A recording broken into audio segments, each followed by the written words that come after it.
রক্ত ঝরা আন্দোলন হয়েছে, যে সাইদ, যে মুগ্ধ, যে ওয়াসিম, যে সখীপুর বাসালের সন্তান মারুফ সহ অসংখ্য আত্মদান করেছে, তারা সমৃদ্ধ বাংলাদেশের জন্য আত্মত্যাগ করেছে, তারা গণতন্ত্রের জন্য আত্মত্যাগ করেছে। আমরা যদি বাংলাদেশটাকে গণতন্ত্রে ফিরিয়ে নিতে পারি, আমরা যদি বাংলাদেশটাকে আইনের শাসনে ফিরিয়ে নিতে পারি, আমরা যদি বাংলাদেশটাকে নির্বাচিত সরকারে ফিরিয়ে নিয়ে যেতে পারি, আমরা যদি বাংলাদেশটাকে সমৃদ্ধ বাংলাদেশে রূপান্তরিত করতে পারি, তাহলেই তাদের আত্মা শান্তি পাবে। আমি বলবো, যারা রক্ত দিয়েছে গত 16.5 বছর, যারা রক্ত দিয়েছে আমাদের সন্তানেরা, আমাদের ভাইয়েরা, আমাদের ছাত্র দল, যুব দল, কৃষক দল, শ্রমিক দল, প্রায় 800 নেতা কর্মী রক্ত দিয়েছে জুলাই আগস্টে।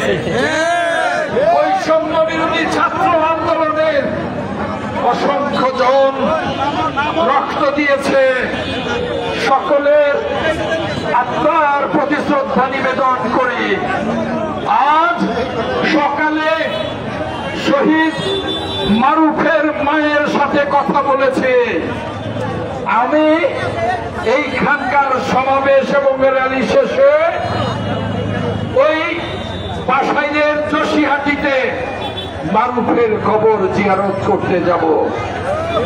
মারুফের মা আজকে সারাদিন এই আজকের বিজয় র্যালির বিভিন্ন জায়গায় অংশ নিচ্ছে। মারুফের নানা বাসাইলে আমার সাথে বিজয় র্যালিতে অংশ নিয়েছিল। তাদের একটাই কথা, মারুফ শাহাদাত বরণ করেছে, আমরা গণতান্ত্রিক বাংলাদেশ চাই, মারুফের আত্মা শান্তি পাবে। সেই গণতান্ত্রিক বাংলাদেশের জন্য আমরা অনতি বিলম্বে নির্বাচন চাই।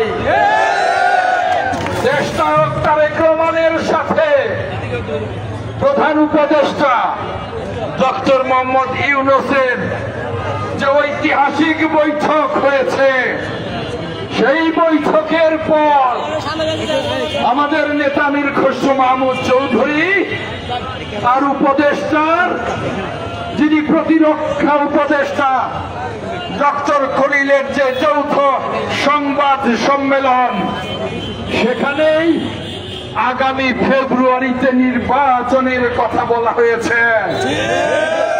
সারা দেশের মানুষ নির্বাচনের জন্য মুখিয়ে আছে। দেশের বিনিয়োগকারীরা, বিদেশের বিনিয়োগকারীরা নির্বাচিত সরকারের জন্য অপেক্ষা করছে। দেশের ব্যাংকিং ব্যবস্থা নাজুক, একটি নির্বাচিত সরকারে সমৃদ্ধ হবে ব্যাংকিং ব্যবস্থা। দেশে রাজনৈতিক অস্থিতিশীলতা নির্বাচিত সরকারের আমলে স্থিতিশীল হবে। বিশ্বের গণতান্ত্রিক রাষ্ট্রগুলো তাকিয়ে আছে, বাংলাদেশে অবাধ এবং নিরপেক্ষ নির্বাচন হবে, নির্বাচিত সরকার আসবে, গণতান্ত্রিক সংসদ হবে। সেখানেই আমরা সকল সমস্যা সমাধানের জন্য আলোচনা করব। আজ বিকেলে জুলাই গণঅভ্যুত্থানের ঘোষণাপত্র সনদ পাঠ করা হবে। আমাদের প্রতিনিধি দল থাকবে। আমরা মনে করি এই জুলাই যে ঘোষণাপত্র, যে সনদ, তাকে আমরা স্বাগত জানাই।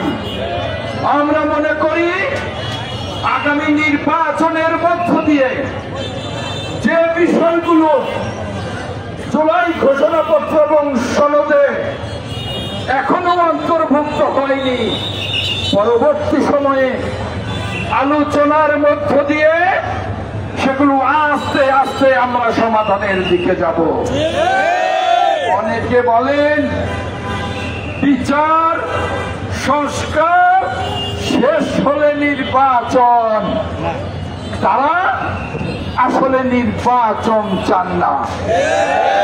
কারণ বিচার এবং সংস্কার চলমান প্রক্রিয়া, এগুলো চলতে থাকবে, 10 বছর 20 বছর চলতে থাকবে।